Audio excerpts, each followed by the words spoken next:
Hello, everyone, and welcome to New Consciousness Review and the Rising Stars Show. Our guest today is Eileen Day McKusick. She is the author of a fascinating book called Tuning the Human Biofield, Healing with Vibrational Sound Therapy. I so enjoyed the book, so I'm delighted that she could be with us today. You know, Eileen is a researcher, writer, educator, and practitioner who has been studying the effects of audible sound on the human body since 1996. She originated something called Biofield Tuning. It's a unique therapeutic method using tuning forks to identify and correct imbalances in the body's energy field. Eileen is the founder of the Biofield Tuning Institute in Burlington, Vermont, on the other side of the country, and I'm delighted she could come all the way to the West Coast to be with us today. Hi, Eileen. Hi, Miriam. Eileen, I was really impressed by your book, especially the way you have kind of synthesized all of the information that you seem to soak up like a sponge and then put it in such clear language for the reader to understand your process and your path. How did you decide that sound healing was something real, something that you could do? Well, it was actually a conclusion I came to using logic and curiosity. I think I read Deepak Chopra's book, Quantum Healing, back in the mid-90s, which introduced me to the idea that everything is vibration. What the quantum physicists of the early part of the 19th century discovered, that everything is really just vibration, even though it appears to be solid. And right after that, I read a book on the use of color, sound, and music in healing. And I remember thinking, well, if everything is vibration and I'm vibration, then treating vibration with vibration seems to make a lot of sense to me. And so, as a researcher by nature, if I get interested in a particular topic, I tend to go down that rabbit hole. And so I went off and found everything I could at that point in the mid-90s to research that topic. And the more I read, the more sense it made. And then I just happened to get a catalog in the mail that had a set of tuning forks for healing in it. And, I was already sold. So I ordered them. And I had a small part-time massage therapy practice, and I just started experimenting with them and found it fascinating. And, 20 years later, it's still fascinating. So it's held my attention, which is, as somebody who gets bored easily, says a lot to what is here with sound healing. So you developed this biofield tuning really empirically through trial and error. Absolutely, through trial and error. Yeah. Just, basically waving tuning forks around people kind of with curiosity and seeing what I noticed and listening to their feedback and, starting to observe patterns and trends and things like that. And, over time, the practice, it just emerged and evolved, and it continues to evolve. It's an ever-evolving process for sure. What conditions did you use it for at the beginning that really caught your attention? Yeah, at the beginning, I didn't use it for any conditions. At the beginning, I was just like, hey, I've got these tuning forks. I want to play with them. Will you be a guinea pig? So it wasn't even with any intention to treat anything. It was just sort of like, let me just try this and see what happens. And then, what it seemed to work on revealed itself in time and really continues to reveal itself because, everything really is vibration on physical, mental, emotional, spiritual, genetic, ancestral levels is all vibrationally encoded in the body and the body's field. And so anything that is, a problem, usually makes noise of some kind or another. And the tuning forks can be used to find that noise, and help the body to resolve it. It's a very, very simple, elegant, but very effective method. So when you say the tuning forks can be used to locate noise, does their sound shift subtly as you're going over areas of concern? It does.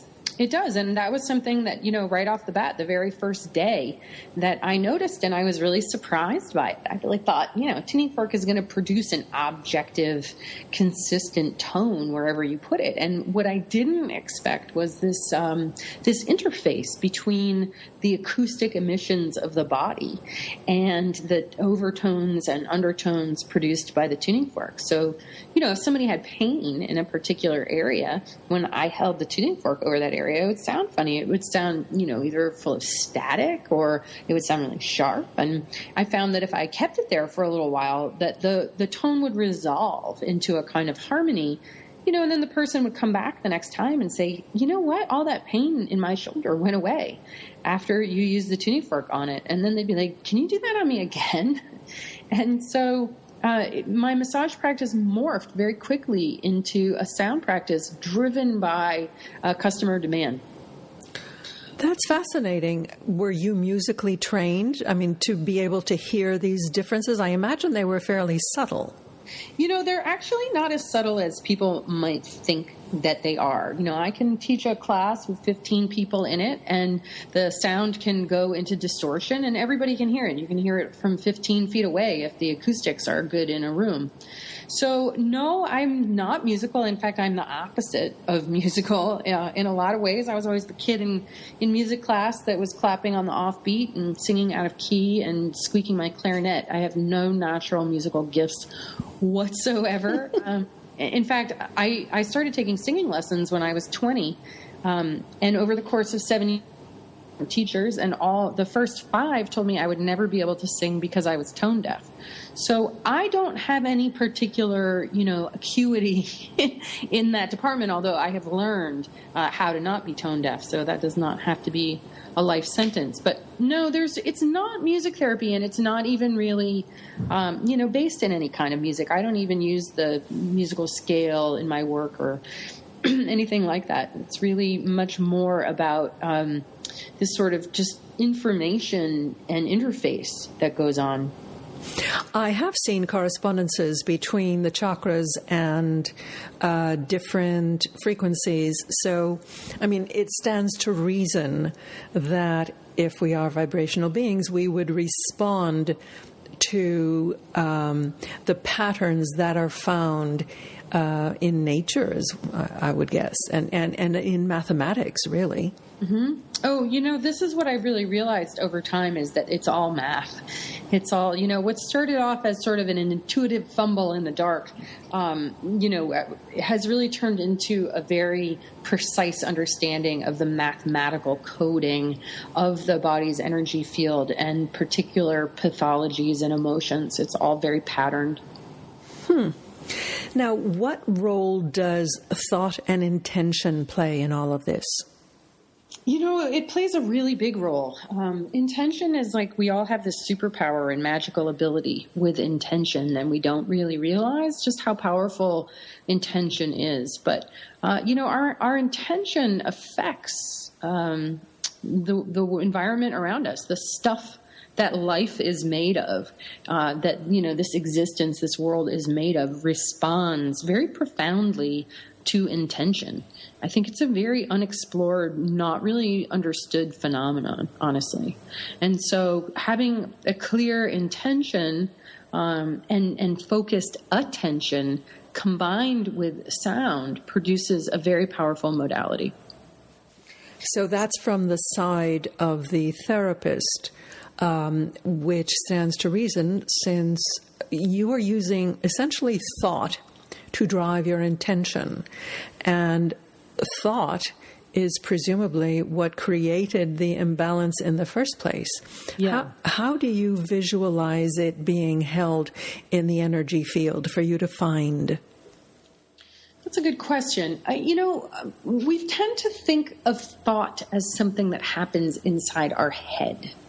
And what I've discovered is that thought really takes place in your body's field. So when I say field, I mean your aura, your human energy field. I consider it a diffuse magnetic bubble or toroidal shape that isn't really so different, from a fractal consideration from the magnetosphere of the Earth or the heliosphere of the sun.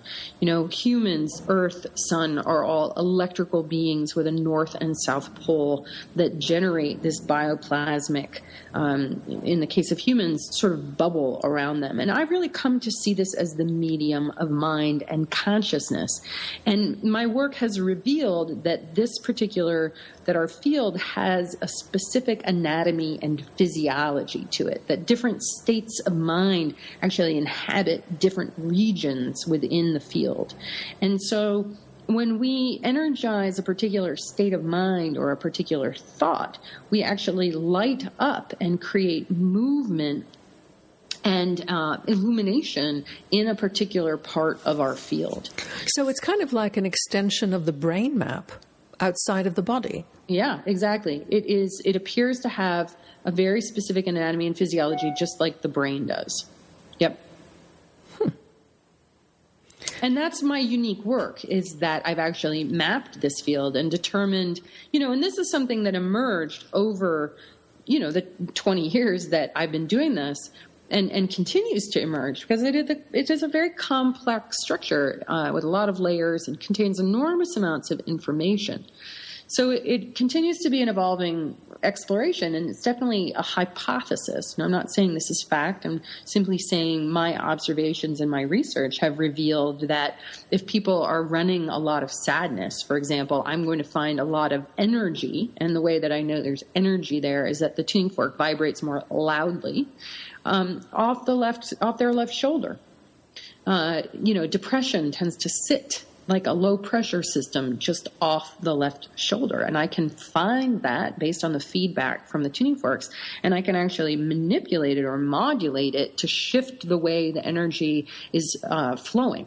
Basically, if it's sitting like a low pressure system, I come in with a tuning fork, break it up, help to harmonize its vibration, and then integrate that energy back into the system. I mean, it's very much like any alternative healing approach seeks to break up stagnation to introduce flow. And so that's what I'm doing with my tuning forks, is I'm finding areas of stagnation or stuckness or frozenness, or overactivity. If somebody has a tendency to have a really busy mind and they go round and round in circles with their mind, they tend to break down in their right hip, of all places. So, you don't Oops. think... That hit home. Yes, right hip is the home of busy body, busy mind. And so, I can go in there 18 inches off your right hip and actually slow down your thinking mind. 18 inches off your right hip. Where were you when I needed you before my hip replacement?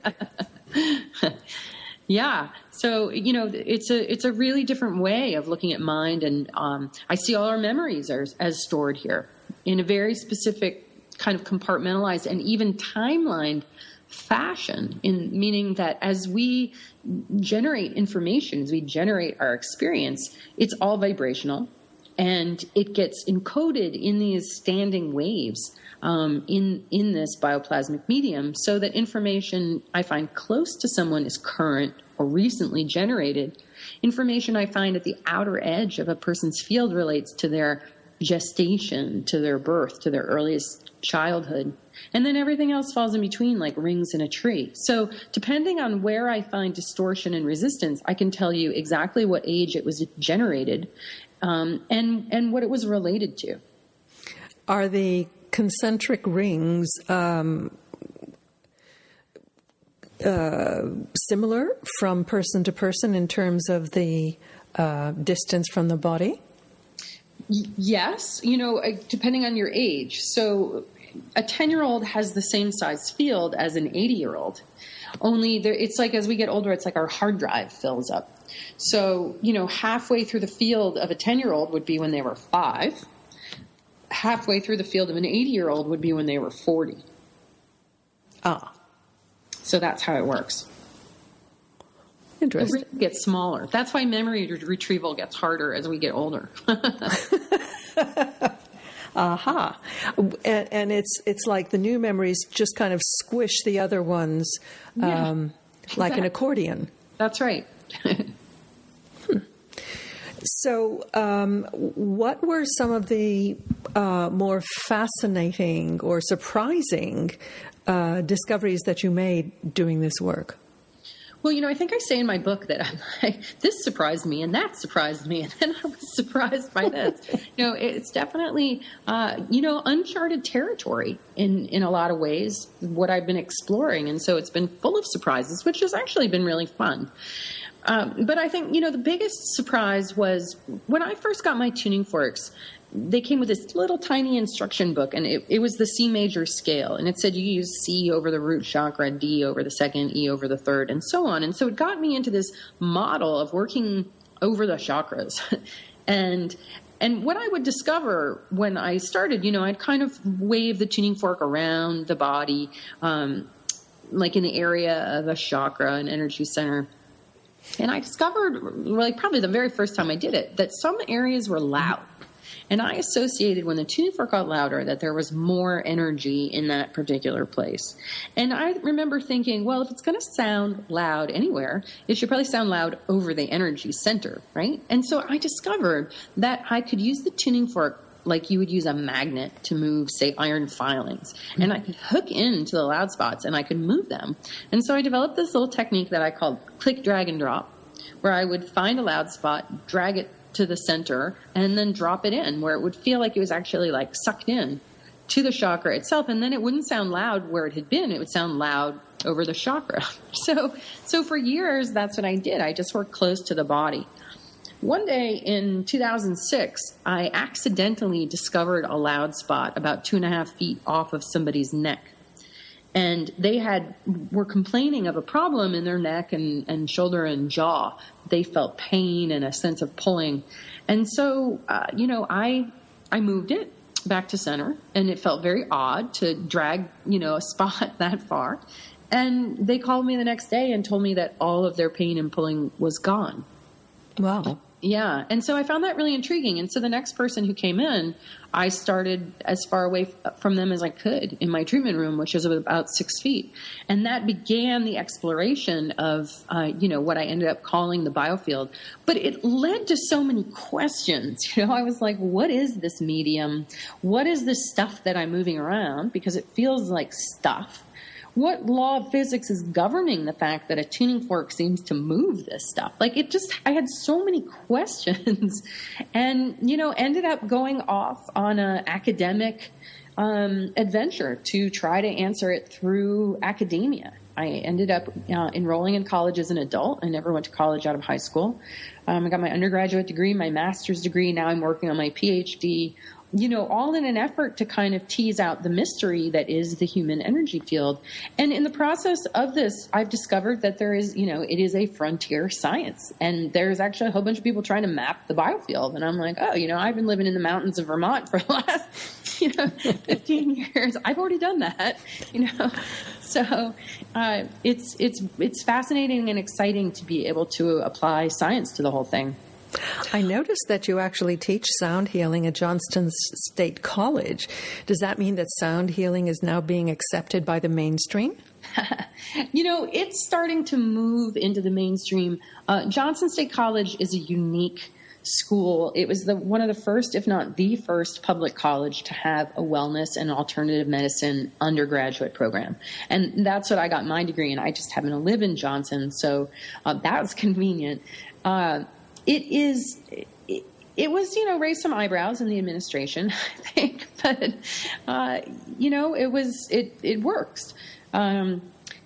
I would like to see, the term sound healing. I'm more interested in this at this point from an area of biofield science. I tend to think of biofield tuning more as a biofield therapy than sound healing, because it is very precise and it is very much based on this biofield anatomy concept.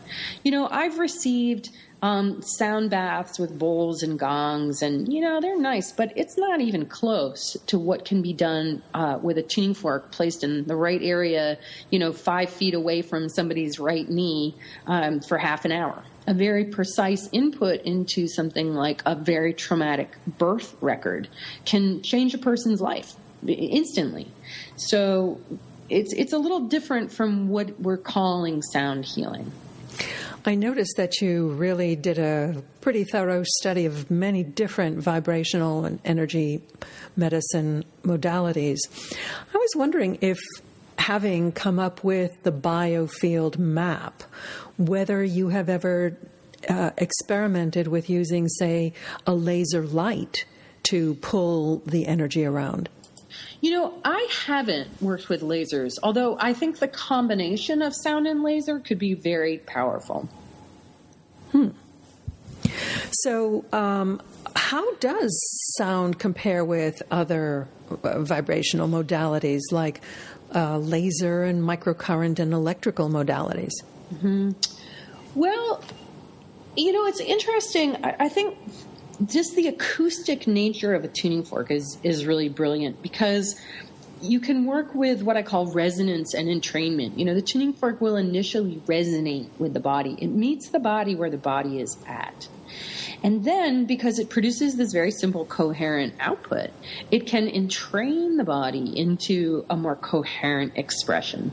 So, the tuning fork, I think with any kind of therapy or any kind of therapist, there's a need to feel met where you're at. And there's also, a tuning fork produces technically an infinite number of overtones and undertones, many different frequencies going on.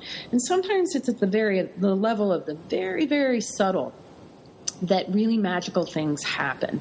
And so there's space for that with a tuning fork where there isn't necessarily in something like electrostim. Do you use different tuning forks for different purposes, or are they kind of really mapped according to the chakras? So I kind of abandoned that chakra model. Really, at this point, have whittled my practice down. At one point, I used up to 30 or more forks in a session. I was, really thought, more is better. A series of circumstances kind of forced me to limit what I was using. And now I only use 4. I use 2 unweighted forks for field work. And then I use two weighted forks, which you activate a fork. They've got little barrels on the ends of the tines, and they're designed to kind of drive the vibration down into the handle. So you can place the handle of these weighted forks on, say, a trigger point, and it helps to loosen that up. So I use those on the body and the unweighted forks on the field. Most of the practice, though, can be done with just one fork. There isn't a need for lots of different frequencies. I know that there are, different schools of thought that say, the frequency of a healthy kidney is 137.2 hertz, and therefore if you're treating kidney disease, you need to use that particular frequency. I've found that what is important in the way that I approach things is just a coherent input.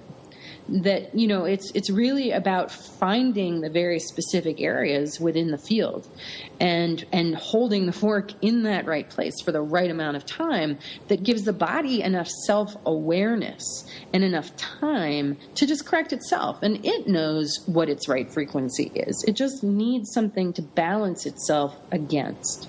So in biofield tuning, the specific frequency isn't as important as the specific location and time period. Mm-hmm.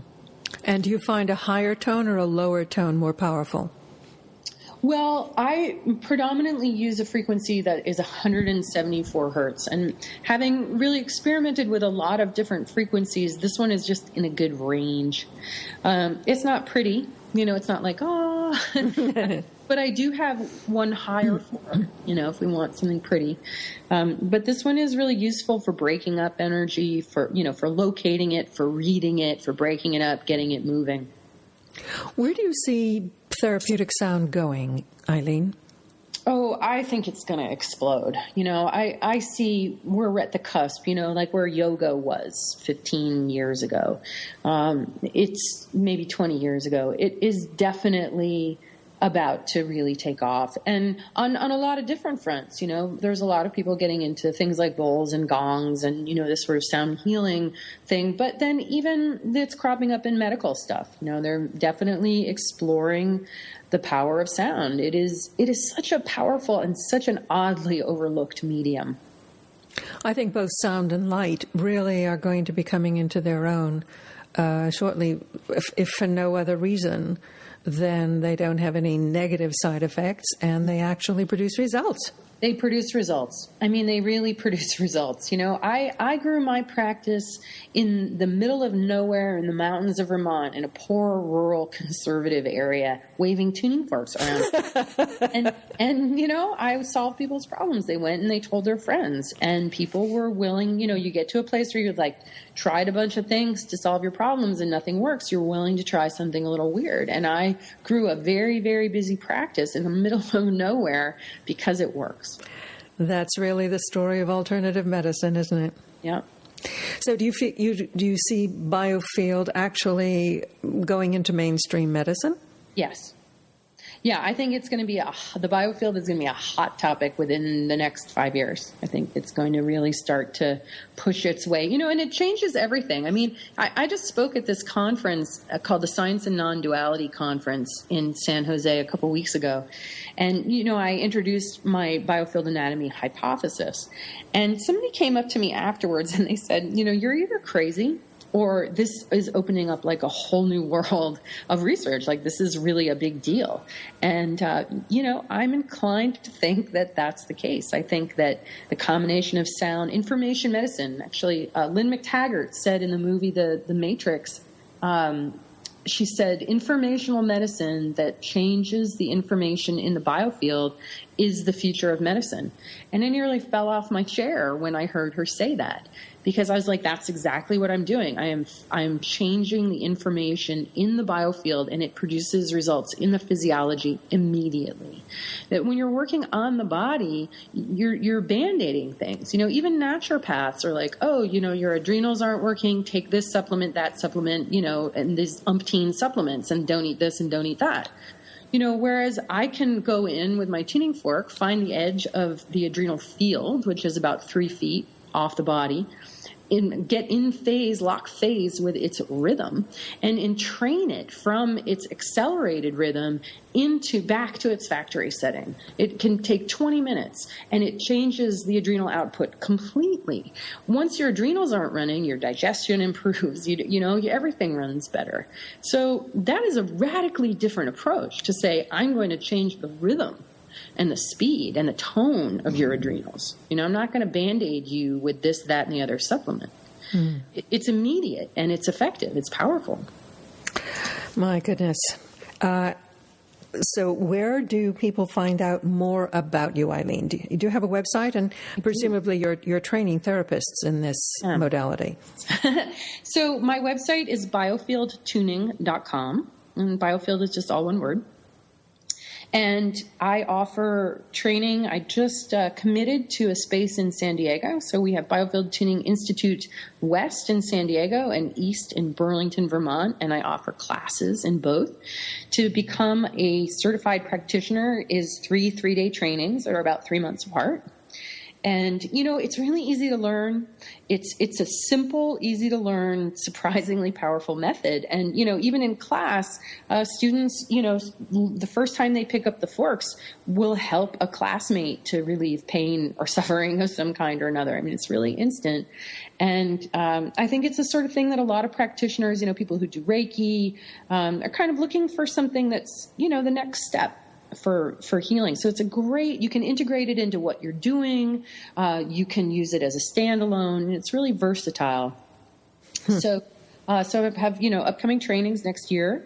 And then I've also have started working. I learned that I could do this work at a distance. And that was kind of an interesting discovery because I didn't think that I could. When my book came out, my already busy practice went off the hook. And so I decided to do some experiments to see if I could work on groups all at once, and discovered that I could. And so I sort of solved my scheduling problem by offering groups. We have a few different ones, one for digestive wellness, one for low back and hip pain, worry, anxiety, and fear, and another one on getting focused and getting unstuck. So that makes it really affordable, because when you have a book come out and your practice goes off the hook, your rates go through the roof. And because I grew my practice ministering to the poor rural population, I felt really odd about charging a lot of money. So the groups are super affordable for people. Well, listeners dear, you'll just have to get the book. It's called Tuning the Human Biofield by Eileen Day McKusick. And the website is biofieldtuning.com. Eileen, thank you so much for being with us today. Mm-hmm. Thank you, Miriam.